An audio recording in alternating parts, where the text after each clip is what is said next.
we're going to get jobs again this week, and if we get another really big number, and I think we'll have a lot of confidence that something as low as 0.3 isn't going to happen. But there is this weird pattern in the data all the way back to 2010 that the first quarter tends to be about 1% below the average for the year. So if we think, as we do at the White House, that we're going to have about a 3% year, then right now, if you wanted me to put a number on the table, I'd say it's probably going to be about a 2% first quarter. The White House kind of trying to tamp down expectations about growth.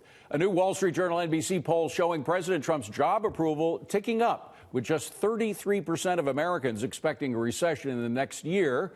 Is the economy the wind at the president's back going into 2020? To former Chief of Staff to Senator Mike Lee, Boyd Matheson, former Hillary Clinton campaign advisor Antjuan Seawright, and USA Today congressional reporter Eliza Collins. Eliza, let me start with you.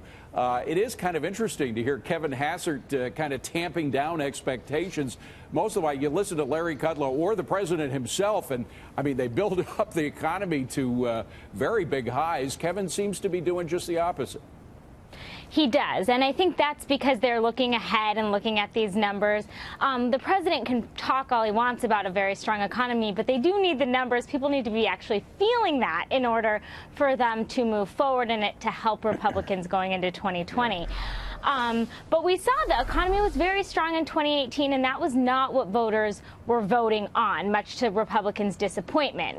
Democrats took back the House. So we'll really have to see, how that plays out in 2020. Of course, Trump is at the top of the ticket, but we'll have to see. Yeah, and midterms are a little different. I mean, when you look at the presidential election, that's the big kahuna. That's the one where the economy, I think, may play a bigger role. Antjuan, despite the hesitation of Kevin to be 100% on board to where the president is on the economy, there's never been a time in my lifetime, and I'm not that old, where we have had more jobs than job seekers, where finally the wages are beginning to come up. Not as much as we'd like. They're never as much as we'd like. Frankly, I don't make as much money as I'd like. Nobody does. But the point is that there are some very good signs. How do Democrats succeed in painting the gloom and doom picture?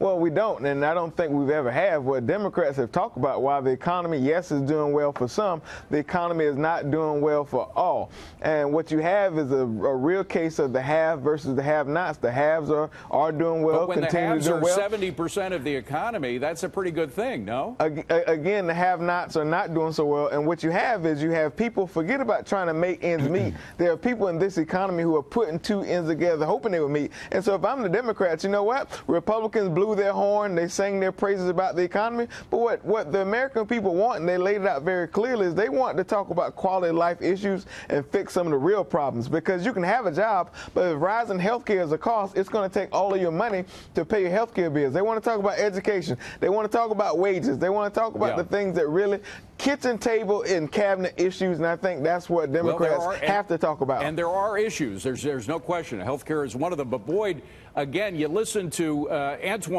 and you get a common sense answer. You listen to AOC and she's talking about the economy and the lives of Americans like, it's Dorothea Lange in the middle of the Great Depression, and we're nowhere near that. Hey, I always say it is very easy to incite the populist uprising. It's really hard to lead and actually govern, which is always the real challenge. And I actually think Antjuan is right in terms of what people are actually feeling and how do we get that. People are worried about a host of issues for sure, but the economy does matter, and if people are feeling a little momentum and being positive, that's great. I actually think the biggest things that are going to impact whether the president can ride something in 2020 will be based on two things. One, how far left do the Democrats reach? Do they really go full socialism? Because it plays well in the spring and the primaries, doesn't work so well in the fall. But I think the other issue, the other issue though, is for the Republicans. We have to recognize. I spoke to my former boss this morning, and he said we're spending over $1 trillion a year, more than we're bringing in at the height of a good economy. And if the economy dips or cools at all, that spells big trouble for the Republicans and the president in 2020. Eliza, what about the Democrats themselves and this battle between what used to be considered the left wing of the party, with now the moderates, and the socialists, who are very far left? Who wins that battle? I'm not making any predictions, but primaries tend to pull parties to both the left and the right, depending on what party. To Boyd's point, that does play better. Far left policies play better in a primary than a general election.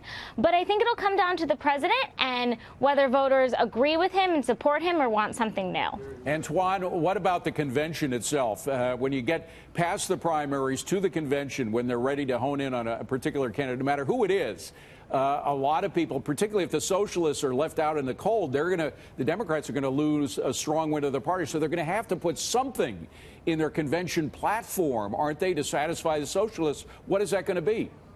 Well, we've been down this road before, and that's the best part about it. We went through this in 2016, and I think you didn't have a socialist push then as you do now. Well, that's not true because I was a part of the platform committee. You had the Bernie Sanders crowd, and I wouldn't call them socialists. They just have a different view. He calls himself socialist. What are you talking about? I can't speak for Bernie. I said I wouldn't call them that. Bernie speaks for himself, and he calls himself socialist. I'm telling you the way I see it. What I'm saying is we had some of his crowd who wanted certain things in the platform, and we were able to come together like reasonable people and put some of their agenda items in the platform and made it part of the party's platform. But let me just be very clear. Hold on a second, Antjuan. Be fair now. The Bernie side, and I know some of those Bernie folks were very upset at the way they were treated, and I think that pulled back on Democrat support for Hillary Clinton, don't you? I don't disagree with that. It's the same way as you had never-Trumpers on the Republican side who were not all singing the same song as some of the others on the Republican tent. That's fine. But what my point to you is, for Democrats, if we're not careful and we allow this primary to stretch us apart too much, we're going to get to a place in which we will not only lose the presidency, but we also have the chance of losing back the majority in Congress. And so my thing to my Democratic colleagues, those who are running at the top and those who will be on the down ballot, let's find our meeting ground in the middle, and let's get back to the place and let's put personality aside. Okay. Understand we're a big tent party, and different parts of the country require different needs. They're giving me a rap, but Boyd, fair and balanced. I got to offer you the last word. Are Republicans going to do the same? Yeah, that will be the big question, is if Republicans learn, if the Democrats learn from what the Republicans did in 2016, that will be the real test. If they continue to overreach, that's going to be a problem for the Democrats for sure. Really good stuff, gang. Boyd, Antjuan, and Eliza, thank you very much for being here. Appreciate it.